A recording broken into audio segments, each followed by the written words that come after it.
Lieutenant Williams, a police officer attached to the Juvenile Division. I'm on my way to Monroe Junior High School to talk to a group of young people. That looks innocent enough, doesn't it? Lots of young people hitchhike. Seems like a good way to get from one place to another. But sometimes there are dangers involved that never meet the eye. Let's take the case of Jimmy Barnes. Jimmy played baseball all afternoon, and he didn't feel like walking home, so he decided to thumb a ride.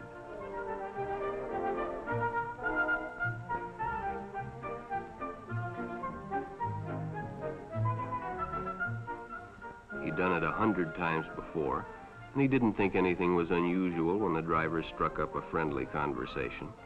In fact, he seemed like a real nice guy. He asked Jimmy if he played baseball in the park often. Jimmy told him they practiced 3 times a week and played a rival group on Friday afternoon.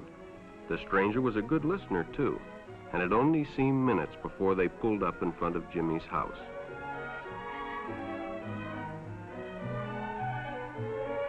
When Jimmy got out, the stranger gave him a friendly pat. Then he told him he'd see him again, as he always drove by the park on his way home.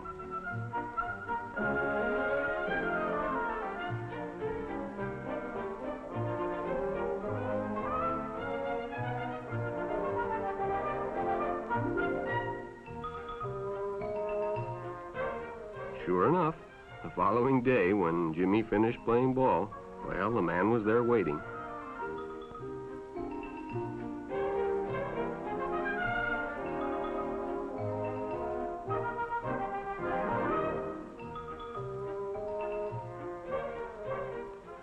They stopped at a drive-in, and the stranger treated him to a Coke. During their conversation, he told several off-color jokes, but Jimmy had heard others before, and, well, it made him feel big to so easily win the confidence of an older person.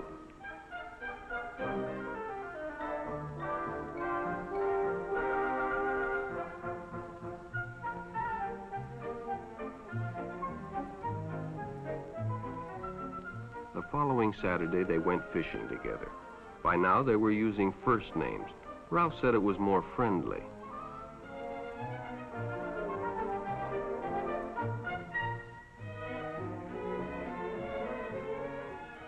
Jimmy hadn't enjoyed himself so much in a long time.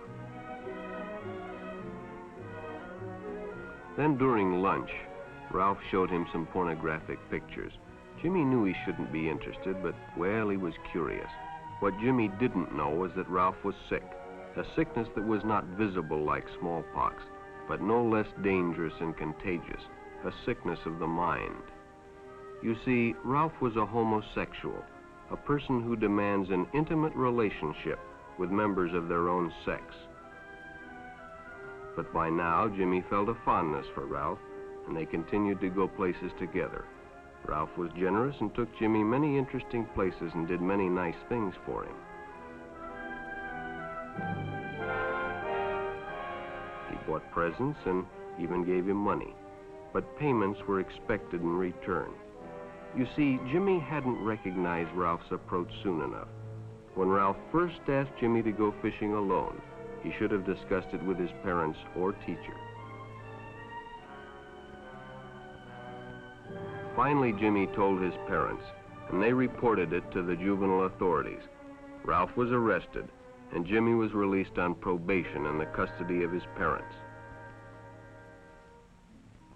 But all homosexuals are not passive. Some resort to violence, as in the case of Mike Merrick.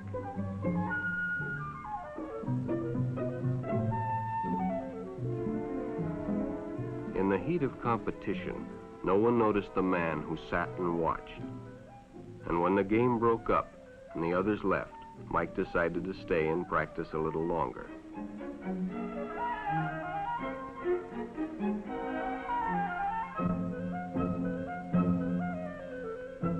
The stranger joined him. He was friendly and, well, it was better than playing alone.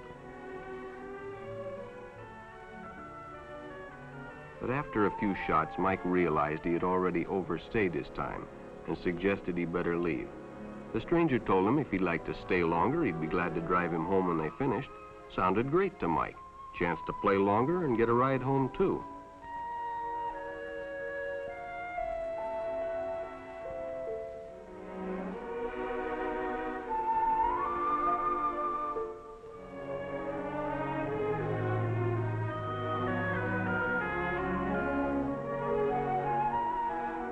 When they finished, the stranger told him he'd make a fine player someday if he got lots of practice.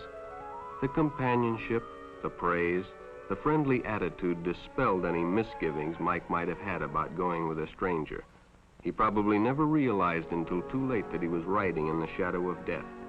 But sometime that evening, Mike Merrick traded his life for a newspaper headline.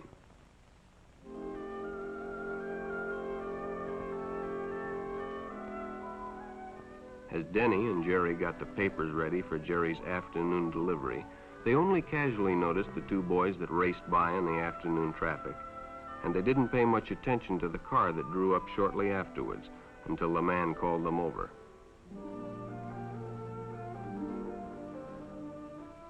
Had two boys been by on bicycles? The boys nodded they had. Could they recognize them if they saw them again? Well, Denny guessed he could. Then hop in, the man said. Those are stolen bikes. Without giving it another thought, Denny got in and the car sped away. Jerry watched. He'd been told many times, if a friend got in a car with a stranger, to write down the license number. It didn't seem to apply, but, well, fortunately, he marked it down.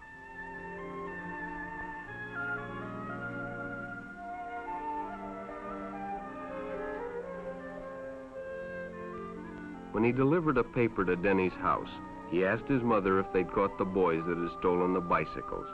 Denny hadn't returned, so he told her the story and gave her the paper with the license number.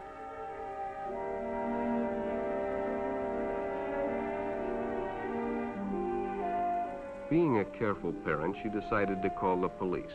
Jerry supplied the necessary information, and the stranger's car was quickly spotted. It was a good example of how important it is to always get the license number and description of any stranger who takes a young person off alone, no matter what they tell you.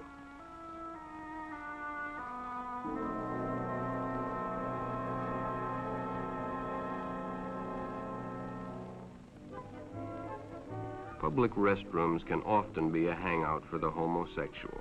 Bobby and his friends hadn't noticed the man who had been in the restroom when they changed, and as it was late, he suggested they take the shortcut under the pier, but the others preferred to take the more traveled way home.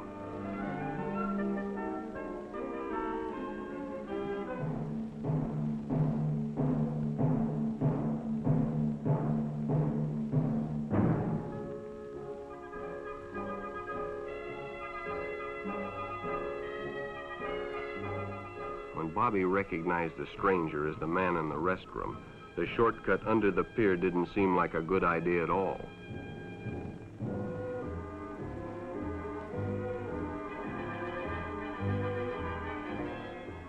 After all, it's more fun to stay with your friends anyway.